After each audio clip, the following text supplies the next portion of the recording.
तो हमने चेकलिस्ट उपलब्ध करवा दी है। ये पीपीटी आप लोगों को शेयर कर दिया गया है, तो आप लोग इसमें से भी निकाल सकते हैं, अपने मन से भी बना सकते हैं, आपके अनुसार जो भी सुविधाजनक रहे उस प्रकार से आप बना सकते हैं। ये दूसरी चेकलिस्ट भी है हमारी कि डिपार्टमेंट कैसे प्रिपेयर्ड है आपका, ये भी आप अपनी तरफ से मॉडिफाई कर सकते हैं। ये जो चेकलिस्ट दी गई है ये वाली है ओटी की है, इसलिए ज्यादातर बातें इसमें ओटी की गई हैं।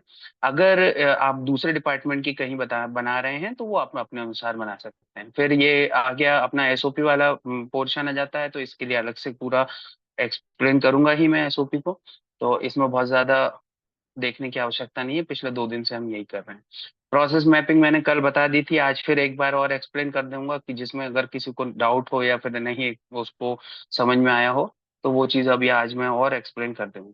ठीक है। फिर आगे बढ़ते हैं 6.2 में, facility conduct the periodic internal assessment. Internal assessment आप कोई सी भी चेकलिस्ट से कर सकते हैं, जैसे अभी हम आपको एनक्वास की चेकलिस्ट उपलब्ध करवाई गई है, इसी प्रकार से लक्ष्य की या मुस्कान की या फिर कायाकल्प की संबंधित चेकलिस्ट से आपके डिपार्टमेंट का पीरियोडिक असेसमेंट कर सकते हैं। और असेसमेंट में जो जो नंबर आ रहे हैं या फिर उसमें जितने कमियां आ रही हैं उसको आप ऊपर जैसे अपन ने पिक चार्ट देखा था उसके अनुसार आप दूर कर सकते हैं। इसके बाद में कुछ इसमें ऑडिट और होते हैं कि डेथ ऑडिट कर सकते हैं या फिर मेडिकल ऑडिट कर सकते हैं। इन सब से भी प्रॉब्लम्स को निकाला जा सकता है और उसको सॉल्व किया जा सकता है। तो यदि एक दिन का काम नहीं है, ये बहुत सारे अपन ये सारी चीजें करेंगे या क्वालिटी सर्कल ये सारी चीजें करेगा, तो धीरे धीरे नो डाउट हमारे अस्पताल का परफॉर्मेंस अच्छा हो जाएगा।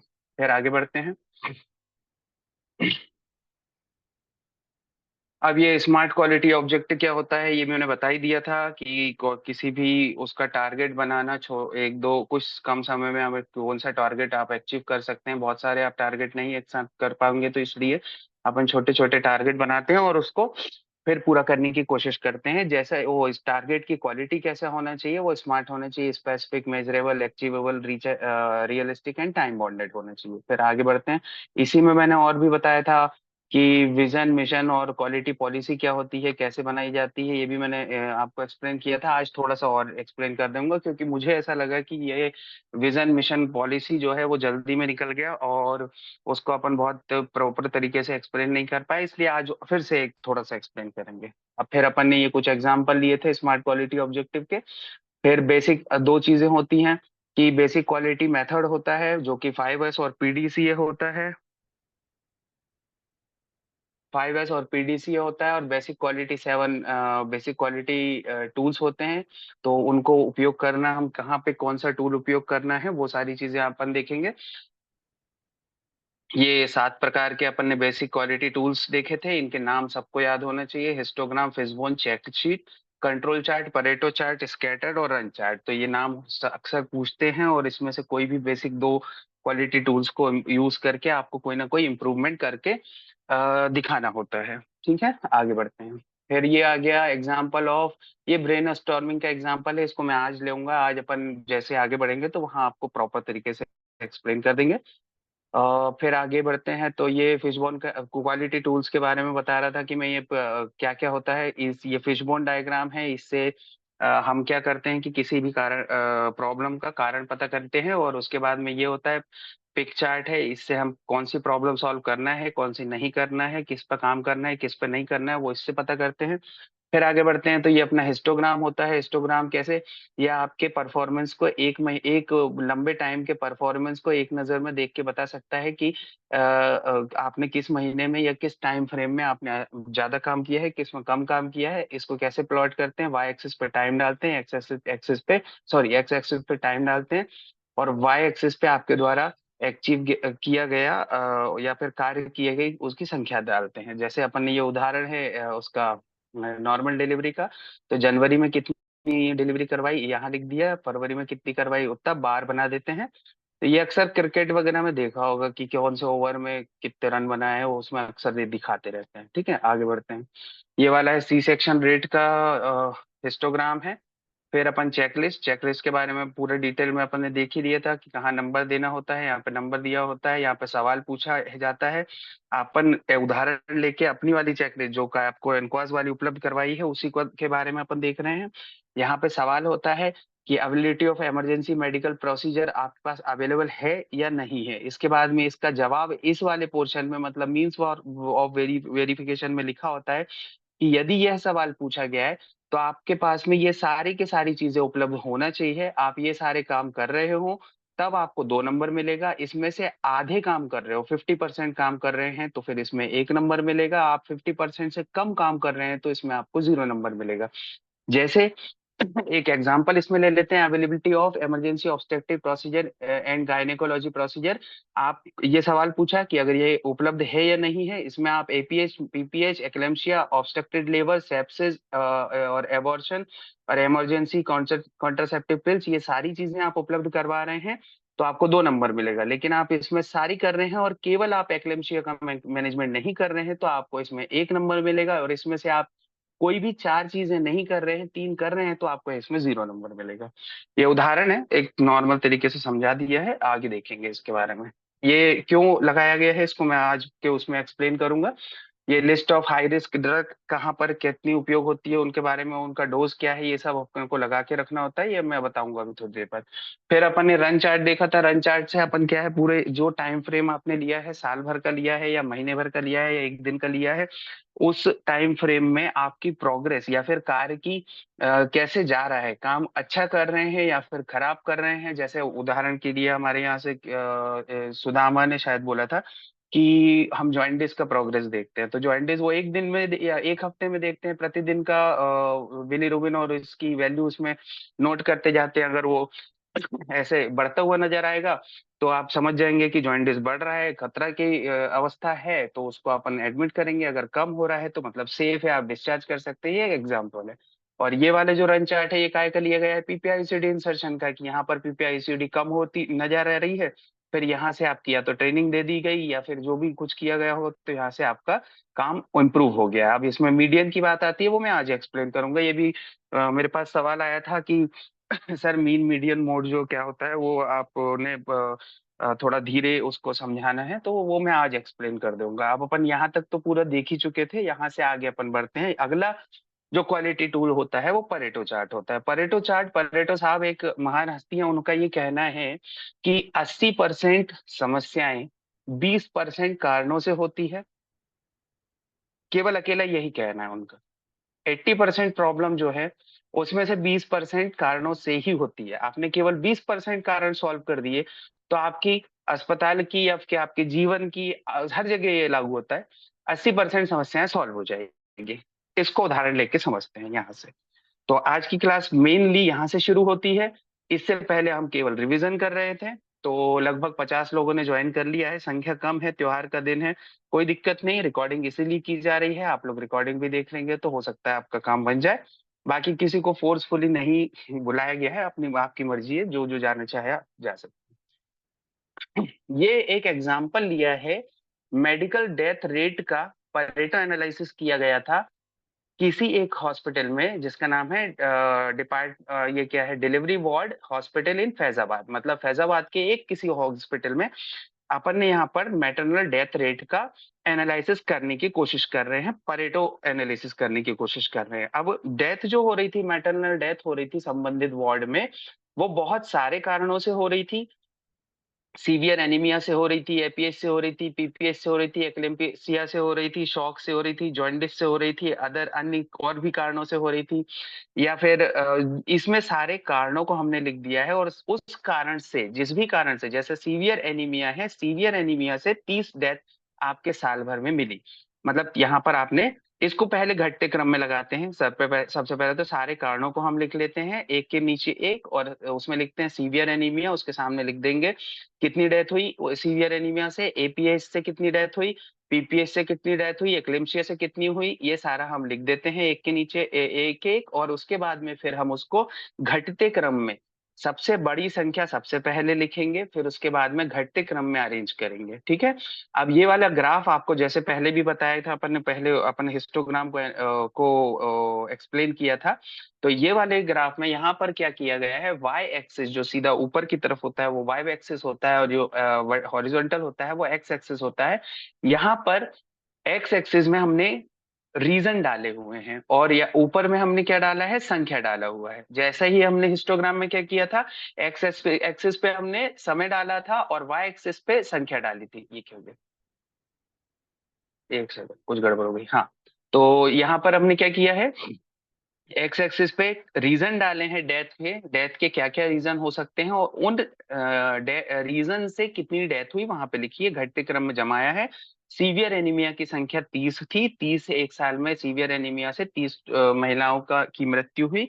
एपीएस से जो है लगभग लगभग 12, यहाँ पे लिखा हुआ है, आप इसको जूम करके, हो सकता है दिखाई दे रहा हो, मेरे को तो प्रॉपर दिख रहा है, कंप्यूटर में देख रहा हूँ।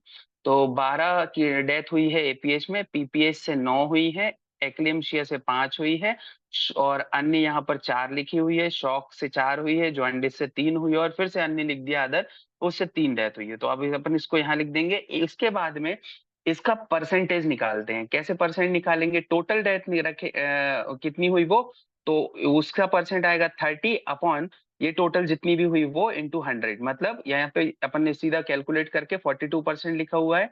42% डेथ जो है वो अकेले सीवियर एनीमिया से हुई है। फिर यहाँ पे लिखा है 17% डेथ जो हुई है वो एपीएच से हुई है, 12% डेथ पीपीएच से हुई है, एक्लियमशिया से 7% हुई है, अदर से 5% हुई है, शॉक से 5% हुई है, जॉन्डिस से 4% हुई है, और फिर से अदर से 4.3% हुई है। ठीक। अब इसके नीचे जो लिखा हुआ है क्यूमुलेटिव डेथ, मतलब कि क्यूमुलेटिव का मतलब क्या होता है, टोटल सब, मतलब मिला के अभी तक जो मिलाया गया है उसको मिला के, मतलब जोड़ के, ठीक है। तो यहाँ पर अभी समझ में आ जाएगा, अगर नहीं आया होगा तो 42% डेथ हमने लिखी, तो यहाँ क्यूमुलेटिव 42 आ जाएगा।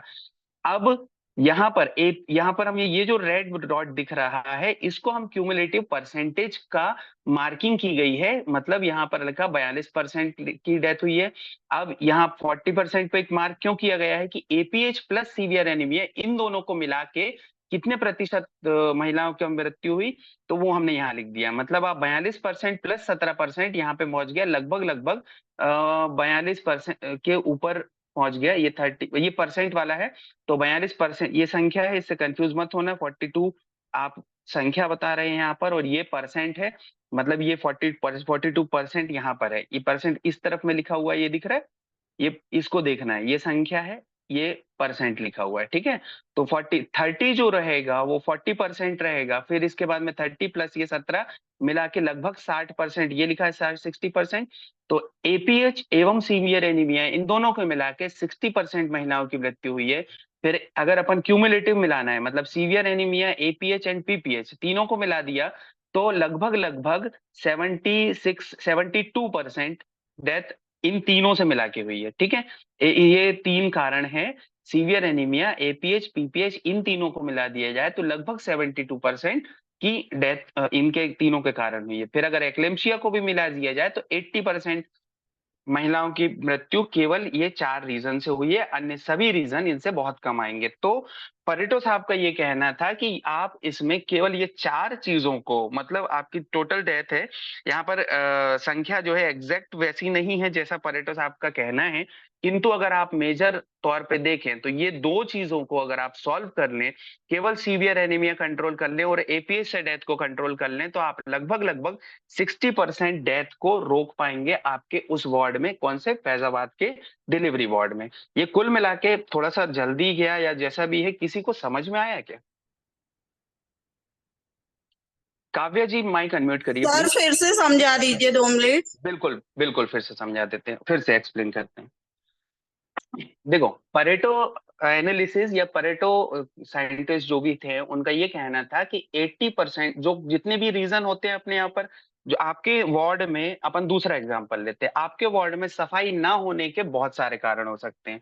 एक कारण ये हो सकता है कि सफाई कर्मी उपलब्ध नहीं है, दूसरा कारण ये हो सकता है कि सफाई के लिए चीजें उपलब्ध नहीं है, तीसरा कारण ये हो सकता है कि वो करता नहीं है, चौथा कारण ये हो सकता है कि उसको करना नहीं आता है, पांचवा कारण ये हो सकता है कि वो समय पे नहीं आता है, छठवा कि उसको कोई मॉनिटर करने के लिए व्यक्ति नहीं है। ऐसे 6-7 कारण, जितने भी आप संभावित कारण होंगे उसको एक नीचे एक लिख लेंगे, और फिर उसके जो भी जो आपके सफाई ना होने के 100 दिन, आपने 30 दिन देखे, 30 दिन में से 2 दिन इसलिए सफाई नहीं हुई क्योंकि वो सफाई कर्मी उपलब्ध नहीं था, फिर 30 दिन में से 8 दिन इसलिए नहीं हुई क्योंकि उसके पास सामान नहीं था, फिर 30 दिन में से 5 दिन इसलिए नहीं हुई क्योंकि उसका सुपरवाइजर नहीं आया था, ठीक है। ऐसे उसके सारे के सारे रीजंस का मेजर प्रॉब्लम क्या है, आपकी सफाई ना होना, उसके रीजन क्या क्या है अपन ने लिख लिए। इसमें से 20% प्रॉब्लम को अगर आप सॉल्व कर देंगे तो आपकी 80% समस्याएं सॉल्व हो जाएंगी। ठीक, नहीं एक्सप्लेन हुआ, कोई बात नहीं, फिर से इस पे आते हैं। उसको आज फिर आज पूरा अपन एक्सप्लेन करके जाएंगे। सबसे कॉम्प्लिकेटेड ये पेरेटो चार्ट ही होता है। यहाँ पर अपन फिर से मैटरनल डेथ रेट पे आ जाते हैं। एक किसी भी अस्पताल में, किसी का नाम यहाँ लिखना नहीं चाहिए था वैसे। तो यहाँ पर क्या होता है, मैटरनल डेथ का सारे कारण हमने यहाँ लिख लिए, उनसे जो डेथ हो रही है उनको हमने यहाँ पर ग्राफ में प्लॉट कर दिया। अब हम ये कह रहे हैं कि ये केवल दो चीजों को या तीन चीजों को आपने सॉल्व कर लिया तो आप आपके अस्पताल में 80% डेथ को कंट्रोल कर लेंगे। ठीक है, ये इनका कहना है और ये सही है। आप इतना भी आप बता दोगे तो भी आपका प्रॉब्लम, वो मतलब जो एसेसर आएगा वो आपको नंबर दे देगा। लेकिन अगर आपने को डिटेल में समझना है तो डिटेल में अपन ने कैसे एक्सप्लेन करा था, यहाँ पर x axis, sorry x axis ये वाला है या वाई एक्सिस है, इन दोनों पे हम क्या करेंगे, वाई एक्सिस में क्या लिखेंगे, नंबर ऑफ डेथ, और यहाँ पर लिखेंगे रीजन। यहाँ पर लिखा रीजन लिख दिया, सीवियर एनीमिया से कितनी डेथ हुई थी, 30 डेथ हुई है, जो कि टोटल डेथ का 40% है, जो यहाँ लिखा हुआ है। ठीक है, एपीएच से कितनी डेथ हुई है, यहाँ नीचे संख्या भी लिखी हुई है, एपीएच से कितनी डेथ हुई है, 10 या 11 हुई है, नहीं 12 हुई है। 12 डेथ जो है आपके टोटल डेथ का लगभग लगभग 17% है, जो यहाँ पर लिखा हुआ है, यहाँ पर भी लिखा हुआ है। ठीक, फिर पीपीएच से कितनी डेथ हुई है, ये हुई है 9 डेथ हुई है, जो कि 12% है, यहाँ पर 12% यहाँ पे लिखा हुआ है। ठीक, फिर एक्लिम्शिया से कितनी डेथ हुई है, 5 हुई है, जो कि 7% है टोटल डेथ का। ये परसेंट यहाँ लिखा हुआ है, संख्या यहाँ लिखी हुई है, ग्राफ ये बना हुआ है। ठीक है, अब अपन आगे बढ़ते हैं। ये रेड मार्क क्यों किया गया है, ये रेड मार्क किया गया है कि 30%, मतलब ये 40-42% अकेला डेथ हो रही है सीवियर एनीमिया से। एपीएच को उसमें जोड़ दिया जाए, एपीएच एवं सीवियर एनीमिया हो गया तो लगभग डेथ हो जाएंगी इनकी 60%। एपीएच, पीपीएच और सीवियर एनीमिया जोड़ दिया तो यहाँ पर डेथ का परसेंट आ जाएगा 72%, ये 72 लिखा हुआ है। ठीक है, तो अब हम क्या कहें, आपका एनालिसिस क्या कहता है कि सीवियर, आपके वार्ड में जितनी भी डेथ हो रही हैं उनमें से केवल 3 प्रॉब्लम को आप कंट्रोल कर लो। आप जॉइंटिस मत कंट्रोल करने जाओ, आप शॉक मत कंट्रोल करने जाओ, आप अन्य किसी प्रॉब्लम को मत कंट्रोल करने की कोशिश करो। केवल ये 3 प्रॉब्लम आपने सॉल्व कर ली, सीवियर एनीमिया, एपीएच और पीपीएच, तो आपके वार्ड में 72% डेथ का रेट कम हो जाएगा। ये अकेला उनका कहना है। ग्राफ समझ में आया इस बार तो, मेरे हिसाब से समझ में आया होगा संगीता।